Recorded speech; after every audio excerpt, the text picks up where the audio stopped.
Hello friends, welcome back to Anna's രുചിക്കൂട്ട്. Friends, ഇന്നത്തെ നമ്മുടെ റെസിപ്പി തന്നെ ഒരു ന്യൂ ഇയർ സ്പെഷ്യലാണ്. അപ്പോൾ ആദ്യം തന്നെ എല്ലാവർക്കും ഹാപ്പി ന്യൂ ഇയർ. ഫ്രണ്ട്സ്, നമ്മുടെ ചെട്ടിനാടും ദിണ്ടിക്കലും കൂടെ മിക്സ് ചെയ്തിട്ടുള്ള ഒരു ദിണ്ടിക്കൽ ചെട്ടിനാട് കോംബോ ആയിട്ട് വരുന്ന ഒരു ബിരിയാണിയാണ്. അപ്പോൾ അതിൻ്റെ റെസിപ്പി എങ്ങനെയാണെന്ന് നമുക്ക് നോക്കാം. ഞാൻ എൻ്റെതായ രീതിയിൽ ചെയ്തതാണ് കേട്ടോ. ഫ്രണ്ട്സ്, നമ്മൾ ഈ പ്രാവശ്യം ബിരിയാണി ഉണ്ടാക്കാൻ യൂസ് ചെയ്യുന്നത് ചിക്കൻ തന്നെയാണ്. പക്ഷേ ചിക്കൻ്റെ ലെഗ് പീസ് മാത്രമാണ് നമ്മളിവിടെ എടുത്തിരിക്കുന്നത്. ഒരു 1.5 കിലോ ചിക്കൻ ഉണ്ടാവും. ഇത് മഞ്ഞൾപ്പൊടിയൊക്കെ ഇട്ട് നന്നായിട്ട് കഴുകി വൃത്തിയാക്കി ഞാനിപ്പോൾ മാറ്റി വെച്ചിരിക്കുകയാണ്. അപ്പോൾ ഈ ലെഗ് പീസ് വെച്ചിട്ടുള്ള ഒരു എന്താ പറയുക, ഒരു ചെട്ടിനാട് ദിണ്ടിക്കൽ ഒരു മിക്സിങ് വരുന്ന ഒരു ബിരിയാണിയാണ് ഞാൻ ഇന്ന് ചെയ്യാൻ പോകുന്നത്. ഇതിനു വേണ്ടി ഞാൻ യൂസ് ചെയ്യുന്നത് ഈ റൈസാണ്, ബസ്മതി റൈസാണ് ഇന്ത്യ ഗേറ്റിൻ്റെ. അപ്പോൾ നോർമലി നമ്മൾ കൈമ റൈസ് അതൊക്കെയാണ് കൂടുതൽ യൂസ് ചെയ്യുക, കാരണം അതാണ് ഈ പറഞ്ഞ ബിരിയാണിക്കൊക്കെ കൂടുതൽ ടേസ്റ്റ്. പക്ഷെ നമ്മൾ ഈ പ്രാവശ്യം ബസ്മതി റൈസ് വെച്ചൊന്ന് ട്രൈ ചെയ്യാം, എങ്ങനെ ഉണ്ടാവും നമുക്കൊന്ന് നോക്കാം.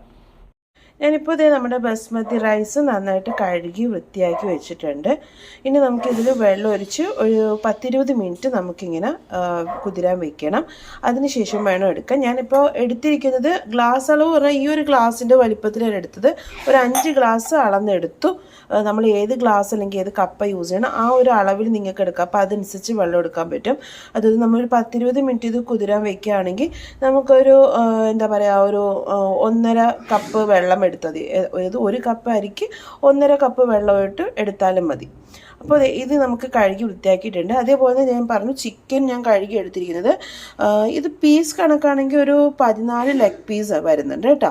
ഓക്കെ, ഞാൻ ആ രീതിയിൽ എടുക്കുന്നവർക്ക് അറിയാൻ വേണ്ടി ഞാൻ പറഞ്ഞാണ്. ലെഗ് പീസ് ഒരു 14, 1 കിലോ ബസ്മതി റൈസുമാണ് നമ്മൾ യൂസ് ചെയ്ത് ഇന്നത്തെ ബിരിയാണി ഉണ്ടാക്കാൻ പോകുന്നത്. പിന്നെ ബാക്കി ഇൻഗ്രീഡിയൻസും കാര്യങ്ങളൊക്കെ നമുക്ക് റെഡിയാക്കാം. ഫ്രണ്ട്സ്, ഫസ്റ്റ് എന്നൊരു ചീനച്ചട്ടി ചൂടാക്കി വയ്ക്കുക. അതിലേക്ക് നമുക്ക് ഈ മുഴുവൻ മസാലാസ്, പട്ട, ഗ്രാമ്പു, പെരുംജീരകം, കുരുമുളക്, ഏലക്ക, ഇത്ര ഐറ്റംസ് നമുക്കിതിലേക്ക് ഇട്ട് കൊടുക്കാം. ഇതൊന്ന് നമുക്ക് പതുക്കെ ഫ്രൈ ചെയ്തെടുക്കാം.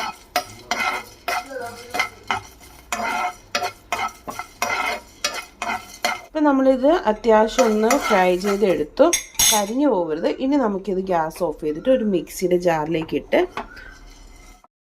ഫ്രണ്ട്സ്, നമ്മളിപ്പോൾ പൊടിച്ച് വെച്ചിട്ടുണ്ട് നമ്മുടെ മസാല പൗഡർ. അപ്പം ഞാൻ എടുത്ത ഗ്രാമ്പൂൽ ഇത്തിരി അളവ് കുറവായതുകൊണ്ട് എൻ്റെ കയ്യിൽ മുഴുവൻ ഗ്രാമ്പൂ ഉണ്ടായില്ല. അപ്പോൾ ഗ്രാമ്പൂവിൻ്റെ പൊടി ഞാൻ ഇച്ചിരി എടുത്തിട്ടുണ്ട്. ഓവറാവരുത്, കുറച്ച് നമ്മൾ അതിലേക്കൊന്ന് മിക്സ് ചെയ്തിട്ടുണ്ട്. ഓക്കെ, ഇനി നമുക്ക് ഇതൊരു സൈഡിലേക്ക് മാറ്റി വെച്ചിട്ട് അടുത്തായിട്ട് നമ്മൾ എടുത്ത് വെച്ചിരിക്കുന്നത് കുറച്ച് ചെറിയ ഉള്ളിയാണ് കേട്ടോ. കുറച്ച് ചെറിയ ഉള്ളി നമ്മൾ ഒരു 2 കൈപ്പിടിയോളം നമ്മൾ എടുത്ത് ഇതുപോലെ വയ്ക്കുക. അടുത്ത് നമുക്ക് വെളുത്തുള്ളി, കുറച്ച് ഇഞ്ചി, ഈ 3 ഐറ്റം കൂടെ നമുക്ക് മിക്സിയുടെ ചെറിയ ജാറിൽ യൂസ് ചെയ്ത് നന്നായിട്ടൊന്ന് പേസ്റ്റ് ആക്കി എടുക്കാം. നല്ല പേസ്റ്റ് ആക്കിയിട്ട് നമ്മുടെ വെളുത്തുള്ളി, ഉള്ളി, ഇഞ്ചി, ഈ 3 ഐറ്റം കൂടെ മിക്സ്. ബിരിയാണി ഉണ്ടാക്കാനുള്ള പാത്രം അടുപ്പത്ത് വെച്ച് ചൂടാക്കിയിട്ടുണ്ട്. ഇനി നമുക്കിതിലേക്ക് ഓയിൽ ഒഴിച്ചു കൊടുക്കാം. കുറച്ച് ഓയിൽ, സൺഫ്ലവർ ഓയിലാണ് ഞാൻ യൂസ് ചെയ്യുന്നത്. അടുത്തത് നെയ്യ്. അപ്പോൾ നമ്മുടെ നെയ്യും എണ്ണയും ചൂടായി വരുമ്പോഴത്തേക്ക് നമുക്ക് ബേ ലീഫും ഇട്ട് കൊടുക്കാം. ഇത് നിങ്ങൾക്ക് വേണമെങ്കിൽ ഞാൻ നേരത്തെ പൊടിച്ച മസാല കാണിച്ചില്ലേ, അതിൻ്റെ കൂടെ വേണമെങ്കിൽ അങ്ങനെ ഇട്ടും പൊടിച്ചെടുക്കാം കേട്ടോ. ഞാൻ ഈ രീതിയിലാണ് ചെയ്യുന്നത്. പിന്നെ സവാള, ഞാനൊരു 4 മീഡിയം സൈസ് സവാളയും ഒരു 4 പച്ചമുളകും ജസ്റ്റ് നടുവിന് ചെറുതായിട്ടൊന്ന് കീറി കൊടുത്തിട്ടുണ്ട്. ഇങ്ങനെയാണ് ഇട്ടിരിക്കുന്നത്. ഇനി നമുക്കിത് നന്നായിട്ട് മിക്സ് ചെയ്ത് ഒന്ന് വഴറ്റിയെടുക്കാം.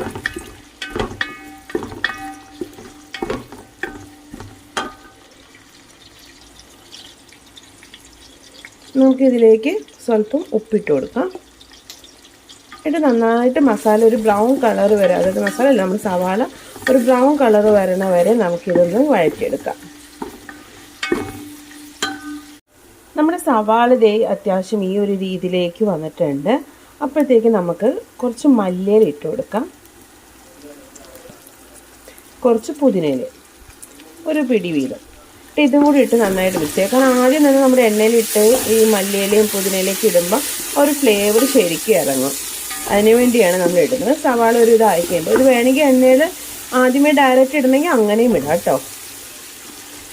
കുറച്ചും കൂടെ ഒന്ന് വഴറ്റി കിട്ടിക്കഴിഞ്ഞാൽ നമുക്ക് നമ്മുടെ സവാള ഒന്ന് കറക്റ്റ് പരിവും. അത്യാവശ്യം നല്ല രീതിയിൽ സോഫ്റ്റ് ആയിട്ടുണ്ട്. ഒന്നും കൂടി ചെറുതായിട്ടൊന്ന് കളറൊന്ന് മാറിക്കോട്ടെ. അപ്പോൾ നമുക്ക് അടുത്ത ഇൻഗ്രീഡിയൻസ് ഇടാം. ഇപ്പോൾ ദേ നമ്മുടെ സവാളയൊക്കെ അത്യാവശ്യം നന്നായിട്ട് ഫ്രൈ ആയി വന്നിട്ടുണ്ട്. അത് ഈ ഒരു കാണിച്ചു തരാം നിങ്ങൾക്ക് ഉണ്ട്, ഈ ഒരു ആയിട്ട് വന്നിട്ടുണ്ട്.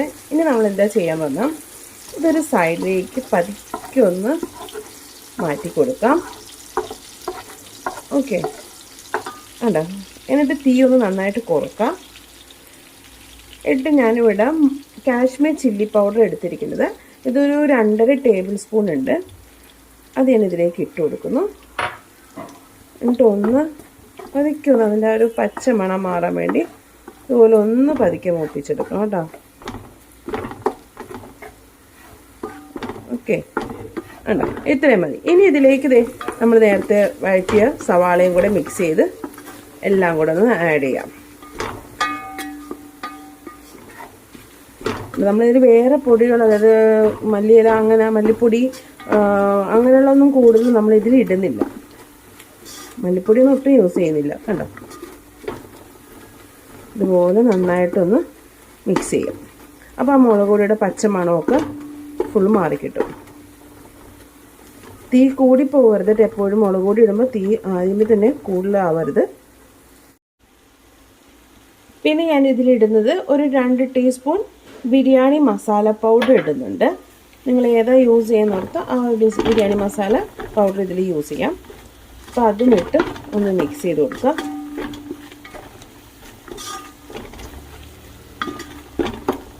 ഇനി നമ്മളിതിൽ ആഡ് ചെയ്യാൻ പോകുന്നത് നേരത്തെ ഞാൻ കാണിച്ചില്ലേ, ചെറിയ ഉള്ളി, വെളുത്തുള്ളി, ഇഞ്ചി, ഇതും എല്ലാം കൂടെ മിക്സ് ചെയ്ത് ഇതാണ് ഇതിലേക്ക് ഇട്ട് കൊടുക്കാൻ പോകുന്നത്. ഇനി ഇതിൻ്റെ ഒരു പച്ച മണം മാറുന്ന വരെ എല്ലാം കൂടെ മിക്സ് ചെയ്തെടുക്കാം.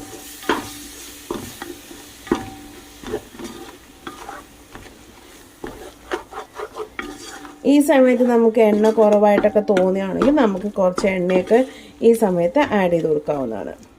അപ്പം ഞാൻ കുറച്ച് എണ്ണ ഇതിലേക്ക് യൂസ് ചെയ്യാം.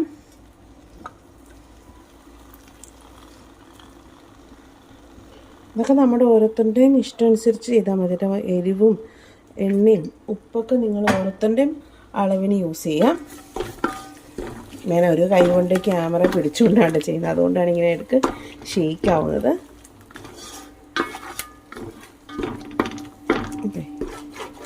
ഇത് എണ്ണയിൽ തീ നമുക്കൊന്ന് കുറച്ച് കൂട്ടി വെക്കണം. എന്നിട്ട് എല്ലാം കൂടെ നന്നായിട്ട് വഴറ്റിക്കൊണ്ടിരിക്കാം.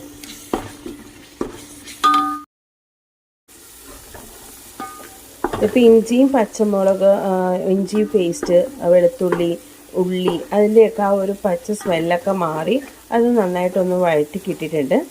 ഇനി ഈ സമയത്ത് നമുക്കിതിലേക്ക് ഒരു 2 തക്കാളി, പിന്നെ നമ്മൾ ഓൾറെഡി പൊടിച്ച് വെച്ചിരിക്കുന്ന മസാല പൗഡറില്ലേ, അത് നമുക്കിതിലേക്ക് ഇട്ട് കൊടുക്കാം. എന്നിട്ട് ഇതെല്ലാം കൂടെ ഒന്നും കൂടെ മിക്സ് ചെയ്യാം.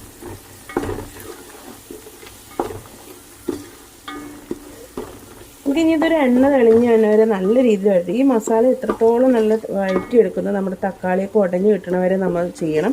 അപ്പോഴാണ് നമ്മുടെ ബിരിയാണിക്ക് ആ ടേസ്റ്റ് വരാം.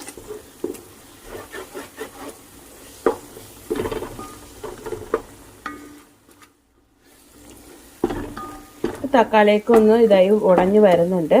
ഈ സമയത്ത് നമ്മൾ അടുത്തത് ആഡ് ചെയ്യാൻ പോകുന്നത് ഒരു ചെറുനാരങ്ങയുടെ നീര്, പിന്നെ തൈര്, ഇത്രയിട്ട് ഇതൊന്നും കൂടെ മിക്സ് ചെയ്യാം.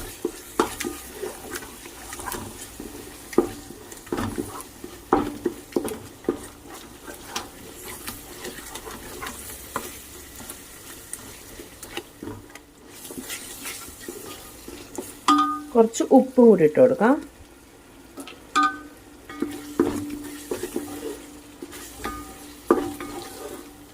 ഇനി നമുക്കൊരു 5 മിനിറ്റും കൂടെ നമ്മുടെ ഈ മസാല ഇതേപോലെ ഒന്ന് വഴറ്റിയെടുക്കണം. നമ്മുടെ എണ്ണയൊക്കെ നല്ല തെളിഞ്ഞു വരുന്നുണ്ട്, മസാലയൊക്കെ നന്നായിട്ട് നല്ല സോഫ്റ്റായിട്ട് വന്നിട്ടുണ്ട്. ഇനി നമുക്കിതിലേക്ക് ഇടാൻ പോകുന്നത് നമ്മുടെ കഴുകി വെച്ചിരിക്കുന്ന ചിക്കൻ പീസാണ്.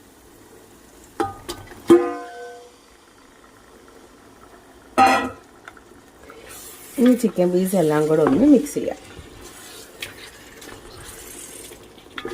നമ്മൾ നന്നായിട്ട് മിക്സ് ചെയ്തിട്ട് ഒരു 10 മിനിറ്റ് നമുക്കിതൊന്ന് അടച്ചു വെച്ചൊന്ന് കുക്ക് ചെയ്തെടുക്കണം. നമ്മൾ ചിക്കൻ ഇട്ട ശേഷം ഒരു മീഡിയം ഫ്ലെയിമിൽ പിടിക്കാതെ നോക്കണം കേട്ടോ. ഇപ്പോൾ ചിക്കൻ നന്നായിട്ട് മിക്സ് ചെയ്ത് കൊടുത്തിട്ടുണ്ട്. ഇനി നമുക്ക് ഒരു ലോ ഫ്ലെയിം ടു മീഡിയം ഫ്ലെയിമിൽ വെച്ച് നമുക്കിതൊന്ന് അടച്ചു വെച്ച് കുക്ക് ചെയ്യണം ഒരു 10 മിനിറ്റ്സ് മിനിമം. അതായത് ചിക്കൻ ഒന്ന് ഒരു 50% മിനിമം വേവണം. ആ രീതിയിൽ എടുക്കൊന്ന് ഇളക്കി കൊടുക്കുക. കാരണം അടുക്കി പിടിക്കാൻ സാധ്യതയുള്ള പാത്രമുണ്ട്, നിങ്ങളത് പ്രത്യേകം ശ്രദ്ധിക്കണം. നമുക്കിതൊന്ന് അടച്ചു വെച്ച് വെക്കാം. ഫ്രണ്ട്സ്, ഇപ്പോൾ ഒരു 10 മിനിറ്റ് കഴിഞ്ഞു. ഇനി നമുക്കിതിലേക്ക് അളന്ന് വെച്ചിരിക്കുന്ന വെള്ളം ഒഴിക്കാം. ഞാനൊരു 7 ഗ്ലാസ് വെള്ളമാണ് ഒഴിക്കുന്നത്. നമ്മൾ 5 ഗ്ലാസ് ആണ് മാരി എടുത്തിരുന്നത്. ഓക്കെ, അപ്പോൾ അത് ഇതിലേക്ക് ഒഴിച്ചിട്ടുണ്ട്. ഒന്ന് ചെറുതായിട്ട് ചൂടാക്കിയ ശേഷം വേണം നമുക്കിതിലേക്ക് വെള്ളം ഒഴിക്കാൻ. ഇതെല്ലാം കൂടെ ഒന്ന് നന്നായിട്ട് മിക്സ് ചെയ്യാം. ഇനി ഈ വെള്ളം ഒന്ന് തിളച്ച് വരണം. അപ്പോൾ ആ വെള്ളത്തിൻ്റെ ഒപ്പം നമ്മുടെ ചിക്കൻ്റെ ബാക്കി വേവും കൂടെ ഒന്ന് വെന്ത് വരും. അപ്പോൾ ഒരു 10 മിനിറ്റ് നമുക്ക് ഈ ചിക്കൻ ഇതിൽ കിടന്ന് ഈ വെള്ളം നമ്മുടെ ഈ കറിയുടെ വെള്ളമൊക്കെ നന്നായിട്ടൊന്ന് തിളച്ച് വരട്ടെ. അപ്പോൾ നമുക്കൊന്ന് പതുക്കെ ഒന്ന് അടച്ചു വയ്ക്കാം. നമ്മുടെ ചിക്കൻ്റെ ഗ്രേവി നന്നായിട്ട് തിളച്ച് വരുന്നുണ്ട്, വെട്ടി തിളച്ച് വരുന്നുണ്ട്. ഇതുപോലെ നന്നായിട്ടൊന്ന് തിളച്ച് വരണം. ഒരു 10 മിനിറ്റ് ആകുമ്പോഴത്തേക്ക് നന്നായിട്ട് നമ്മുടെ ഈ ഒഴിച്ച വെള്ളം ഒരു 10 മിനിറ്റെങ്കിലും മിനിമം നന്നായിട്ട് വെട്ടി തിളച്ച ശേഷം മാത്രം നമുക്ക് അരിയിട്ട് കൊടുക്കാം. ഈ സമയത്ത് നമുക്ക് ബാക്കിയുള്ള കുറച്ച് മല്ലിയിലയും പുതിനയിലേക്ക് ഇട്ട് കൊടുക്കാം. ഇത് അധികം താല്പര്യമില്ലാത്തവരാണെങ്കിൽ യൂസ് ചെയ്യേണ്ട അധികം ആവശ്യത്തിന്, അതൊക്കെ ഓരോരുത്തരുടെ ഇഷ്ടം അനുസരിച്ച് ഇട്ട് കൊടുക്കാം. ബിരിയാണിക്ക് ഞങ്ങൾക്ക് ഇഷ്ടമായതുകൊണ്ട് ഞാൻ ഇട്ട് കൊടുക്കുന്നുണ്ട്. അപ്പോൾ അതും കൂടി ഇട്ട് നന്നായിട്ട് മിക്സ് ചെയ്യാം. 5 മിനിറ്റും കൂടെ കഴിയുമ്പോൾ നമുക്ക് അരിയിടാം.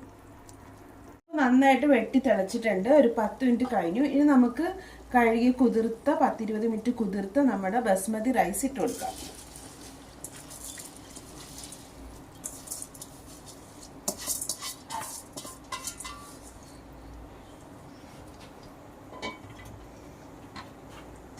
എന്നിട്ട് മിക്സ് ചെയ്യാം.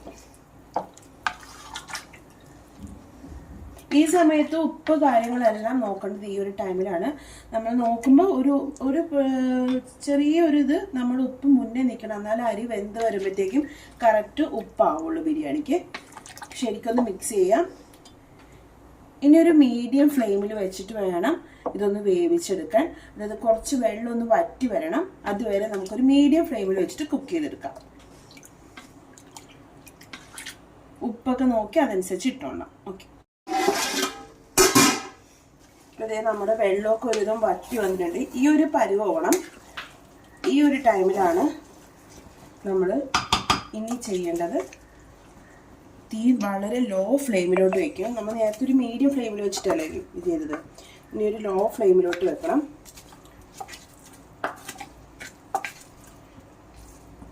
ഇതുപോലെ ഒന്ന് നിരത്തി കൊടുത്ത ശേഷം നമുക്ക് അടച്ചു വെക്കാം. എന്നിട്ട് നമുക്കിതിൻ്റെ മേളിലേക്ക് വെയിറ്റിനായിട്ട് ഇതുപോലെ എന്തെങ്കിലും ഒരു കല്ല് അങ്ങനെ എന്തെങ്കിലും നമുക്കൊന്ന് കയറ്റി വയ്ക്കാം. എന്നിട്ട് ലോ ഫ്ലെയിമിൽ നമുക്കൊരു 10 മിനിറ്റ് ഇതുപോലെ വയ്ക്കാം. അതിനുശേഷം ഗ്യാസ് ഓഫ് ചെയ്തിട്ട് പിന്നെ നമുക്കൊന്ന് ഇളക്കിയ ശേഷം ഒന്നും കൂടെ അടച്ചു വെക്കാം. ഫ്രണ്ട്സ്, നമുക്കിനി ഓപ്പൺ ചെയ്യാം. ഞാനൊരു അരമണിക്കൂറോളം അടച്ച് വെച്ചിട്ടുണ്ടാകും. തുറക്കാം. ഫ്രണ്ട്സ്, നോക്കിയത് അടുപ്പിച്ച് വെച്ചു. തുറക്കുമ്പോഴുള്ള നമ്മുടെ ബിരിയാണി കണ്ടോ. ഓക്കെ, നമുക്കിനി പതിക്കൊന്ന്, അതായത് ഞാൻ പറഞ്ഞല്ലോ വെള്ളം വറ്റി നമ്മൾ ഒരു 5-10 മിനിറ്റോളം നമ്മൾ തീ വളരെ ലോ ഫ്ലെയിമിൽ വെച്ച് നമ്മൾ അടച്ചു വെച്ചായിരുന്നു. അതിനുശേഷം ഒന്ന് ഓപ്പൺ ചെയ്ത് ഒന്ന് മിക്സ് ചെയ്ത് കൊടുത്ത ശേഷം ഞാൻ തീ ഓഫ് ചെയ്തിട്ട് എന്ത് ചെയ്തു, പിന്നെ അടച്ചു വെച്ചു ഒരു അരമണിക്കൂർ. അത് കഴിഞ്ഞിട്ടുള്ള ഒരു ഇതാണ് നമ്മളിപ്പോൾ കാണുന്നത്. കണ്ട, അപ്പോൾ നമ്മുടെ ചോറൊക്കെ വെന്ത് നല്ല കറക്റ്റായിട്ട് ചോറൊക്കെ ഇങ്ങനെ വിട്ട് വരുന്നുണ്ട്. ഈ ഒരു പരുവമാണ്. അപ്പോൾ നമ്മുടെ ബിരിയാണി റെഡി ആയിട്ടുണ്ട്. ഫ്രണ്ട്സ്, നമ്മളിതൊരു ചെട്ടിനാട് ദിണ്ടിക്കൽ ബിരിയാണി കൂടെ മിക്സ് ചെയ്തിട്ടുള്ള എൻ്റെതായ ഒരു രീതിയിൽ ഉണ്ടാക്കിയതാണ്. അടിപൊളിയാണ്. ഞാനൊരു പ്ലേറ്റിലോട്ട് സെർവ് ചെയ്ത് കാണിച്ചത്. ഫ്രണ്ട്സ്, അപ്പോൾ അതേ നമ്മുടെ ചെട്ടിനാട് ദിണ്ടിക്കൽ ബിരിയാണി റെഡി ആയിട്ടുണ്ട്. അടിപൊളി ടേസ്റ്റ് ആണ്. ഞാൻ കഴിച്ചു നോക്കിയായിരുന്നു. കൂടാതെ ഈ ബിരിയാണിയുടെ ഒരു സ്പെഷ്യൽ എന്ന് പറഞ്ഞാൽ നമ്മൾ ലെഗ് പീസ് മാത്രമാണ് യൂസ് ചെയ്തിരിക്കുന്നത്, ഒള്ളി ലെഗ് പീസ്. അപ്പൊ അതും ഒരു വെറൈറ്റിയാണ്. അപ്പൊ നമ്മുടെ ന്യൂ ഇയർ സ്പെഷ്യൽ ആണ്, ആദ്യത്തെ റെസിപ്പിയാണ് ഈ 2025. ഓക്കെ, അപ്പൊ മാക്സിമം എത്രയും വേഗം ഞാൻ ഇടാം. അപ്പൊ ഇത് രാവിലെ ഉണ്ടാക്കി കഴിഞ്ഞു, ഇനി എനിക്ക് നേരെ ജോലിക്ക് പോകണം. ഫ്രണ്ട്സ്, അപ്പോൾ എല്ലാവർക്കും എൻ്റെയും എൻ്റെ കുടുംബത്തിൻ്റെയും പേരിൽ എല്ലാവർക്കും ഹാപ്പി ന്യൂ ഇയർ. അപ്പോൾ ഈ വീഡിയോ ലൈക്ക് ചെയ്യുക, ഷെയർ ചെയ്യുക, സബ്സ്ക്രൈബ് ചെയ്യാത്തവരുണ്ടെങ്കിൽ സബ്സ്ക്രൈബ് ചെയ്ത് എന്നെ സപ്പോർട്ട് ചെയ്യുക. പിന്നെ ഈ റെസിപ്പി എല്ലാവരും ട്രൈ ചെയ്ത് നോക്കുക. ട്രൈ ചെയ്തിട്ടുള്ള നിങ്ങളുടെ അഭിപ്രായം കമൻറ്റ് ബോക്സിൽ അറിയിക്കുക. ബൈ.